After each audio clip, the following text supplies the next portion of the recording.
Morning students, class plus 2 subject political science. It's our 6th lecture bete. Today our topic is Bharatiya Jan Sangh. We have already completed our two parties, that was Communist Party of India and Socialist Party. Our today's party is Bharatiya Jan Sangh. Bharatiya Jan Sangh was formed in 1951. Beta, it was formed in 1951 and Shama Prasad Mukherjee was its founder president. As the president Shama Prasad Mukherjee sige.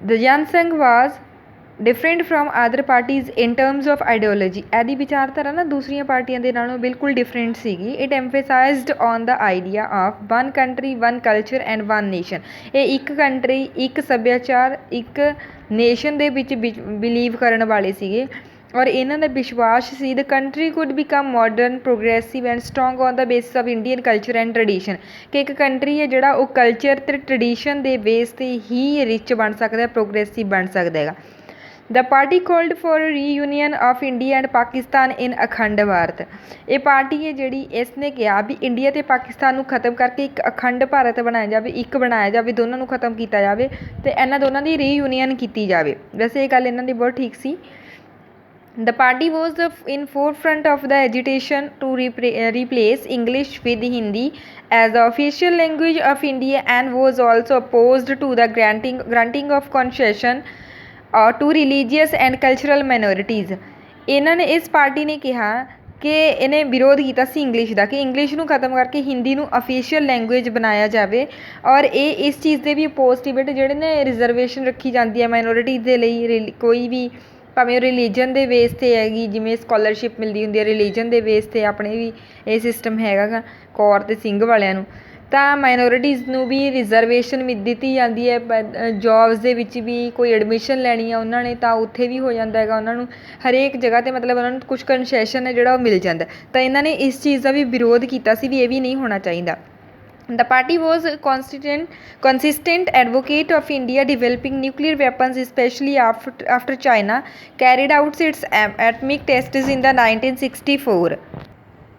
ਇਹ party nuclear development ਦੀ ਵੀ ਹੱਕ ਦੇ ਪੱਖ ਦੇ ਵਿੱਚ ਸੀਗੇ In 1950s, Jan Sangh remained on the margins of the electoral politics and was able to secure only 3 Lok Sabha seats in 1952 elections 1952 ਦੇ ਵਿੱਚ ਜੋ ਫਸਟ ਟਾਈਮ ਇਲੈਕਸ਼ਨਸ ਹੋਈਆਂ ਸੀ ਉਹਨਾਂ ਦੇ ਵਿੱਚ ਇਹਨਾਂ ਨੂੰ ਓਨਲੀ 3 ਸੀਟਸ ਨੇ ਜਿਹੜੀਆਂ ਇਹਨਾਂ ਨੇ ਉਹ ਸਿਕਿਉਰ ਕੀਤੀਆਂ ਸੀ ਮਿਲੀਆਂ ਸੀ and 4 seats in the 1957 general elections to Lok Sabha ਔਰ ਬੇਟੇ ਜਿਹੜੀਆਂ 1957 ਦੇ ਵਿੱਚ ਜੋ ਅਸੀਂ ਪਿੱਛੇ ਡਿਸਕਸ ਕੀਤਾ ਸੀ ਉਹਦੇ ਵਿੱਚ ਇਹਨਾਂ ਨੂੰ ਸਿਰਫ 4 ਸੀਟਸ ਮਿਲੀਆਂ ਸੀਗੀਆਂ In the early years, its support came mainly from the urban areas in the Hindi-speaking states like Rajasthan, Madhya Pradesh and Delhi and Uttar Pradesh.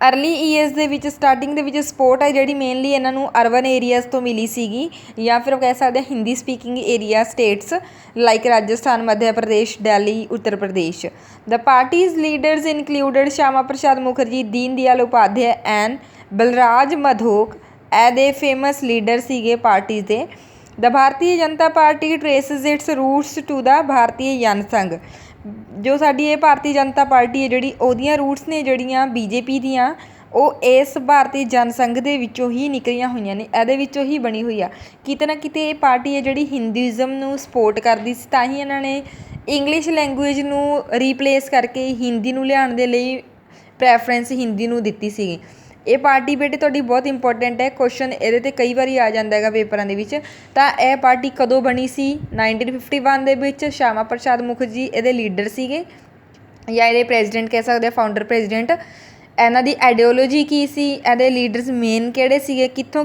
ਉਹਨਾਂ ਨੂੰ ਸਪੋਰਟ ਮਿਲਦੀ ਸੀ ਕਿੰਨੀਆਂ ਇਹਨਾਂ ਨੇ ਲੋਕ ਸਭਾ ਦੇ ਵਿੱਚ 1952 ਦੇ ਵਿੱਚ ਸੀਟਸ ਲਈਆਂ ਸੀਗੀਆਂ ਔਰ ਕਿੰਨੀਆਂ 1957 ਦੇ ਵਿੱਚ ਲਈਆਂ ਸੀਗੀਆਂ ਇਹਨਾਂ ਨੇ ਇਹ ਚੀਜ਼ਾਂ ਤੁਹਾਨੂੰ ਬਹੁਤ ਧਿਆਨ ਨਾਲ ਕਵਰ ਕਰਨੀਆਂ ਪੈਣਗੀਆਂ our next party is last 4 parties ਨੇ ਤਾਂ ਉਹਨਾਂ ਦੇ ਵਿੱਚ ਲਾਸਟ ਪਾਰਟੀ ਸੁਤੰਤਰਤਾ ਪਾਰਟੀ ਬੇਟੇ it was formed in August 1959 after the Nagpur resolution of the Congress which called for the land ceiling ਇਹ ਪਾਰਟੀ ਹੈ ਜਿਹੜੀ ਨਾਗਪੁਰ ਦਾ ਰੈਜ਼ੋਲੂਸ਼ਨ ਹੋਇਆ ਸੀ ਜੋ ਕਾਂਗਰਸ ਸਿਸਟਮ ਦਾ ਤਾਂ ਉਹਨਾਂ ਦੇ ਵਿੱਚ 1959 ਦੇ ਵਿੱਚ ਇਹ ਫਾਰਮ ਦੇ ਵਿੱਚ ਪਾਰਟੀ ਆਈ ਸੀਗੀ ਇਹ take over the food grain trade by the state and adoption of the cooperative farming.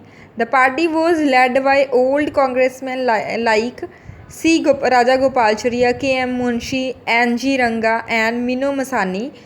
ਇਹ ਪਾਰਟੀ ਦੇ ਲੀਡਰ ਸੀ। ਮੇਨ ਪਾਰਟੀ ਦਾ ਲੀਡਰ ਸੀ ਜਿਹੜਾ ਉਹ ਸੀਨੀਅਰ ਲੀਡਰ ਸੀ ਜੋ ਇਸ ਦਾ ਉਹ ਕਾਂਗਰਸ ਦਾ ਇੱਕ ਸੀਨੀਅਰ ਲੀਡਰ ਹੀ ਸੀਗਾ ਰਾਜਾ ਗੋਪਾਲਚਰੀਆ। ਉਹ ਇਸ ਦੇ ਫਾਰਮਿੰਗ ਲੀਡਰ ਸੀਗੇ founder leader. The party stood out from the others in terms of its opposition on the economic issues. ਇਹ ਪਾਰਟੀ ਹੈ ਬੇਟੇ ਜਿਹੜੀ ਉਹ ਇਕਨੋਮਿਕ ਇਸ਼ੂਜ਼ ਦੇ ਬਾਰੇ ਹੀ ਗੱਲ ਕਰਦੀ ਸੀ ਜ਼ਿਆਦਾਤਰ। This party wanted the government to be less and less involved in controlling the economy. ਇਹ ਕਹਿੰਦੇ ਸੀ ਵੀ ਸਰਕਾਰ ਦਾ ਰੋਲ ਹੈ ਜਿਹੜਾ ਇਕੋਨਮੀ ਨੂੰ ਕੰਟਰੋਲ ਕਰਨ ਦੇ ਵਿੱਚ ਜਿੰਨਾ ਹੋ ਸਕੇ ਘੱਟ ਹੋਣਾ ਚਾਹੀਦਾ ਹੈਗਾ। ਘੱਟ ਤੋਂ ਘੱਟ ਸਰਕਾਰ ਦਾ ਰੋਲ ਹੋਣਾ ਚਾਹੀਦਾ ਹੈਗਾ। ਸਰਕਾਰ ਮਤਲਬ ਕਿਤੇ ਨਾ ਕਿਤੇ ਪੂੰਜੀਵਾਦ ਨੂੰ ਬੜਾਵਾ ਦਿੰਦੇ ਸੀ ਜੋ ਕਿ ਰਿਚਨੈਸ ਦੇ ਵੱਲ ਜਾਂਦਾ ਵੀ ਰਿਚ ਲੋਕਾਂ ਦੀ ਹੈਲਪ ਕਰ ਰਹੇ ਹਾਂ ਆਪਾਂ। It believed that prosperity could come only through individual freedom. ਇਹ ਕਹਿੰਦੇ ਸੀ ਵੀ ਪ੍ਰੋਸਪੈਰਿਟੀ ਹੈ ਜਿਹੜੀ ਉਹ ਇੱਕ ਇੰਡੀਵਿਜੂਅਲ ਦੀ ਫਰੀਡਮ ਦੇ ਨਾਲ ਹੀ ਆਉਂਦੀ ਹੈਗੀ, ਫਰੀਡਮ ਦੇ ਥਰੂ ਹੀ ਆ ਸਕਦੀ ਹੈਗੀ ਪ੍ਰੋਸਪੈਰਿਟੀ ਕੰਟਰੀ ਦੇ ਵਿੱਚ, ਅਦਰਵਾਈਜ਼ ਨਹੀਂ। ਤਾਂ ਇਹ ਕਹਿੰਦੇ ਸੀ ਵੀ ਫਰੀਡਮ ਦੇ ਦਿਓ ਵੀ ਇਕੋਨਮੀ ਹੈ ਜਿਹੜੀ ਉਹ ਟੋਟਲੀ ਫਰੀ ਕਰ ਦਿਓ, ਉਸ 'ਤੇ ਕੰਟਰੋਲ ਹੈ ਜਿਹੜਾ ਉਹ ਨਹੀਂ ਹੋਣਾ ਚਾਹੀਦਾ। It was critical of the development strategy of the state intervention in the economy, centralized planning, nationalization and the public sector. ਇਹ ਕਹਿੰਦੇ ਭਾਵੇਂ ਪਬਲਿਕ ਸੈਕਟਰ ਹੈ ਭਾਵੇਂ ਉਹ ਇਕੋਨਮੀ ਹੈ ਕੋਈ ਵੀ ਪਲੈਨਿੰਗ ਆ ਤਾਂ ਇਹਦੇ ਵਿੱਚ ਸਟੇਟ ਦੀ ਇੰਟਰਫੇਰੈਂਸ ਹੈ ਜਿਹੜੀ ਉਹ ਘੱਟ ਤੋਂ ਘੱਟ ਹੋਣੀ ਚਾਹੀਦੀ ਜਾਂ ਨਹੀਂ ਹੋਣੀ ਚਾਹੀਦੀ। It instead favored expansion of a free private sector. ਇਹ ਫਰੀ ਪ੍ਰਾਈਵੇਟ ਸੈਕਟਰ ਹੈ ਜਿਹੜਾ ਉਸ ਦੀ ਐਕਸਪੈਂਸ਼ਨ ਨੂੰ ਵੀ ਫੇਵਰ ਕਰਦੇ ਸੀਗੇ। The Swatantra party was against land ceiling in agriculture and opposed cooperative farming and state trading. ਤਾਂ ਇਹ ਸਟੇਟ ਦੀ ਕੋਈ ਵੀ ਟ੍ਰੇਡਿੰਗ ਹੈ ਜਾਂ ਕੋਆਪਰੇਟਿਵ ਫਾਰਮਿੰਗ ਹੈ, ਐਗਰੀਕਲਚਰ ਦੀ ਕੋਈ ਵੀ ਆਪਾਂ ਕਹਿ ਦਈਏ ਮੈਂ ਹੱਦਬੰਦੀ ਕਰਨੀ ਹੈਗੀ, ਉਹਨਾਂ ਸਭ ਚੀਜ਼ਾਂ ਦੇ ਇਹ ਖਿਲਾਫ ਸੀਗੀ। It was also oppose to the progressive tax regime and demanded dismantling of the licensing ਰੇਜਿਮ।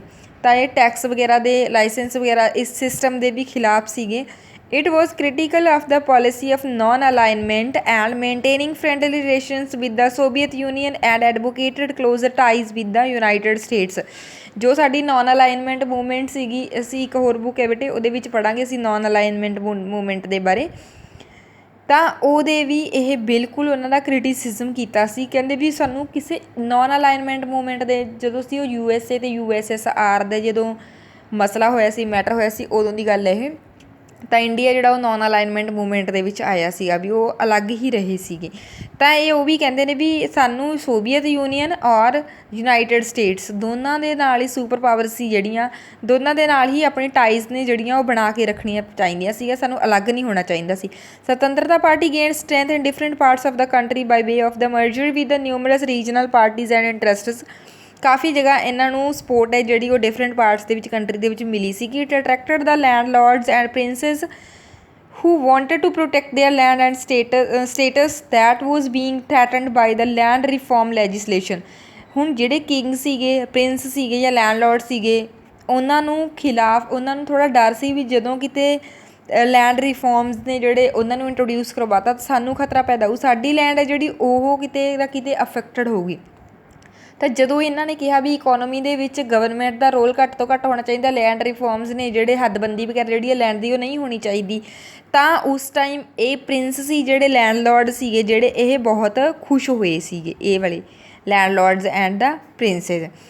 The industrialists and the business class who were against nationalization and licensing policies also supported this party, ਕਿਉਂਕਿ ਇਹ licence ਵਗੈਰਾ ਦੇ ਖਿਲਾਫ ਸੀ। ਜਿੰਨੀਆਂ ਵੀ ਇੰਡਸਟਰੀਆਂ ਸੀਗੀਆਂ, industrial business ਸੀਗਾ ਜਾਂ ਫਿਰ ਬਿਜ਼ਨਸਮੈਨ ਸੀ, ਨੈਸ਼ਨਲਾਈਜੇਸ਼ਨ ਹੋ ਰਹੀ ਸੀ ਜਿਨ੍ਹਾਂ ਚੀਜ਼ਾਂ ਦੀ, ਤਾਂ ਉਹ ਚੀਜ਼ਾਂ ਨੇ ਬਹੁਤ ਸਪੋਰਟ ਕੀਤੀ, ਉਹ ਲੋਕਾਂ ਨੇ ਬਹੁਤ ਸਪੋਰਟ ਕੀਤੀ ਇਸ ਪਾਰਟੀ ਨੂੰ, ਕਿਉਂਕਿ ਉਹਨਾਂ ਦਾ ਬਿਜ਼ਨਸ ਹੈ ਜਿਹੜਾ ਉਹ ਪ੍ਰਫੁੱਲਿਤ ਹੁੰਦਾ ਜਾ ਰਿਹਾ ਸੀ ਇਸ ਚੀਜ਼ ਦੇ ਨਾਲ, ਇਸ ਪਾਰਟੀ ਦੇ ਆਉਣ ਦੇ ਨਾਲ, ਇਸ ਪਾਰਟੀ ਦੀ ਆਈਡੀਓਲੋਜੀ ਦੇ ਨਾਲ। ਮੈਂ ਪਹਿਲਾਂ ਹੀ ਦੱਸਿਆ ਸੀ ਵੀ ਇਹ ਪੂੰਜੀਵਾਦ ਨੂੰ ਬੜਾਵਾ ਦੇ ਰਹੀ ਸੀਗੀ, ਜਿਹੜੇ ਰਿਚ ਲੋਕ ਨੇਗੇ ਲੈਂਡਲੋਰਡ ਵਗੈਰਾ ਉਹਨਾਂ ਦੇ ਫੇਵਰ ਦੇ ਵਿੱਚ ਸੀਗੀ।